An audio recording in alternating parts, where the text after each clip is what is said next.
जय श्री राम।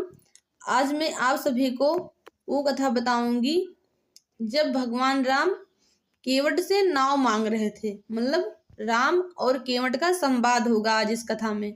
बहुत ही अच्छा कथा है, चलिए देखते हैं भगवान किस प्रकार नाव मांगते हैं। मांगी नाव न केवट आना, कहे तुम्हारे मरम मैं जाना। चरण कमल रज कहूँ सब कही, मानुष करन मोर कछु आही। मांगी नाव न केवट आना, कहे तुम्हारे मरम मैं जाना। चरण कमल रज कहूँ सब कही, मानुष करन मोर कछु आही। भगवान श्री राम ने केवट से नाव मांगी पर वह लाता नहीं है। वह कहने लगा, मैंने तुम्हारा मर्म मतलब भेद जान लिया है। तुम्हारे चरण कमलों की धूल के लिए सब लोग कहते हैं कि वह मनुष्य बना देने वाली कोई जड़ी है। इस प्रकार केवट भगवान से कह रहा है।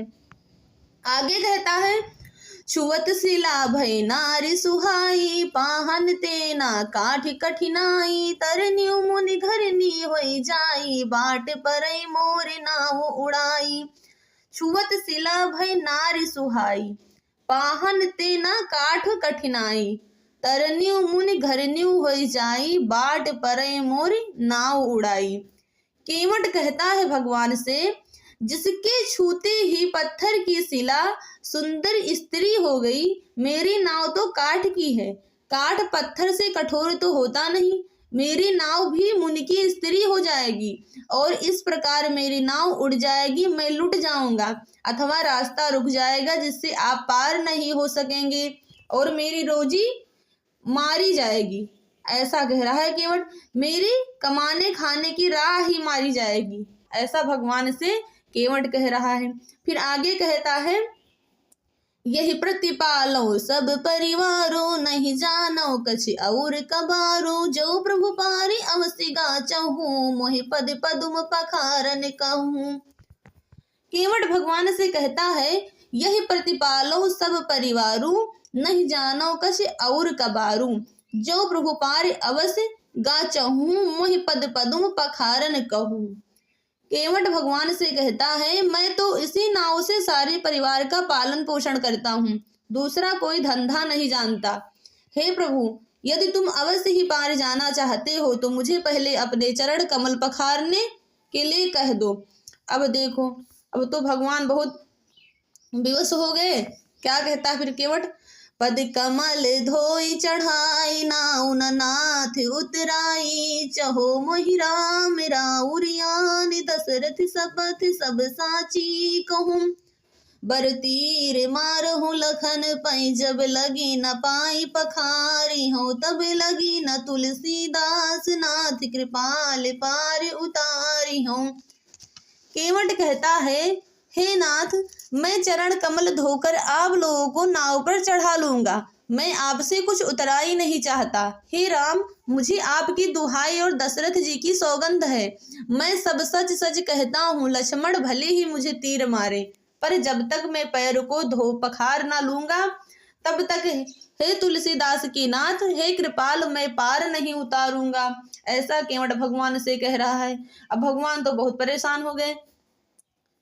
सुन केवट के बैन प्रेम लपेटे अटपटे, बिहसे करुणा एन चितई जानकी लखन तन। सुन केवट के बैन प्रेम लपेटे अटपटे, बिहसे करुणा एन चितई जानकी लखन तन।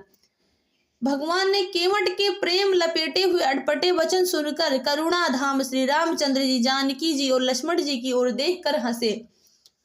कृपा सिंधु बोले मुस्काई, सोई करु जहि तऊ नाउ न जाई। बेगियान जल पाई पखारो, होत विलंब उतार ही पारू। कृपा सिंधु बोले मुस्काई, सोई करु जहि तऊ नाउ न जाई। बेग आन जल पाई पखारो, होत विलंब उतार ही पारू। फिर भगवान श्री राम ने कृपा के समुद्र श्री रामचंद्र जी केवट से मुस्कुराकर बोले, हे भाई, तू वही कर जिससे तेरी नाव न जाए। जल्दी पानी ला और पैर धो ले, देर हो रही है, पार उतार दे। ऐसा भगवान ने केवट से कहा।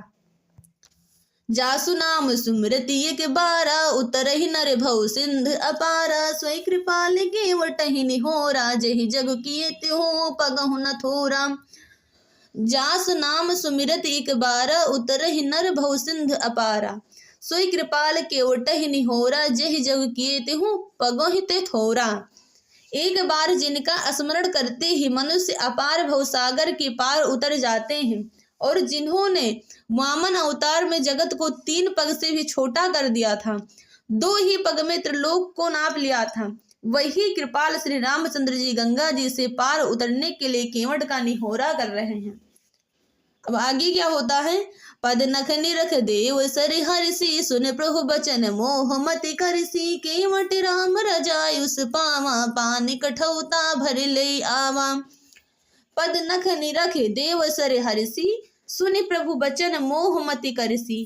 केवट राम रजायुस पावा, पान कठौता भर ले आवा।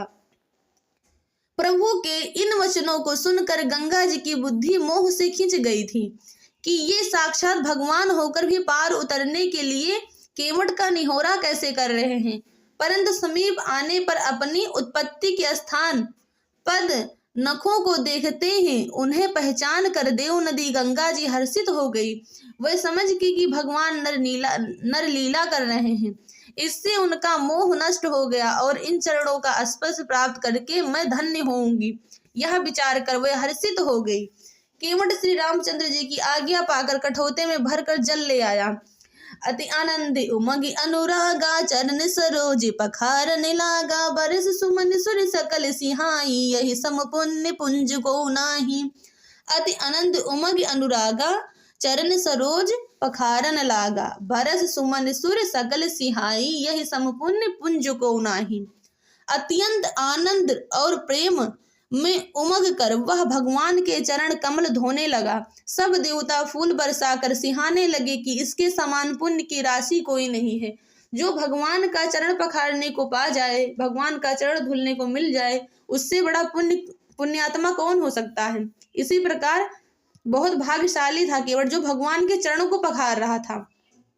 पद पखार जल पान कर आप सहित परिवार, पितर पार करि प्रभु पुण्य मुदित गयो ले पार। पद पखार जल पान करि आप सहित परिवार, पितर पार करि प्रभु पुण्य मुदित गयो ले पार।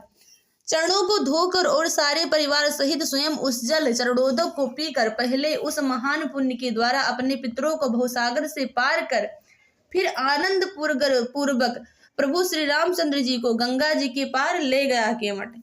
इस प्रकार केवट ने भगवान का चरण धोया और अपने पितरों का उद्धार किया और स्वयं भी बहुत पुण्यात्मा था, अपना भी कल्याण किया, फिर भगवान को गंगा जी के उस पार ले गया। आज की कथा यहीं तक। सुनते रहिए भगवान की ही कथा, बहुत ही कल्याणकारी है। फिर आप लोगों को हम अगले कथा में मिलते हैं। जय श्री राम।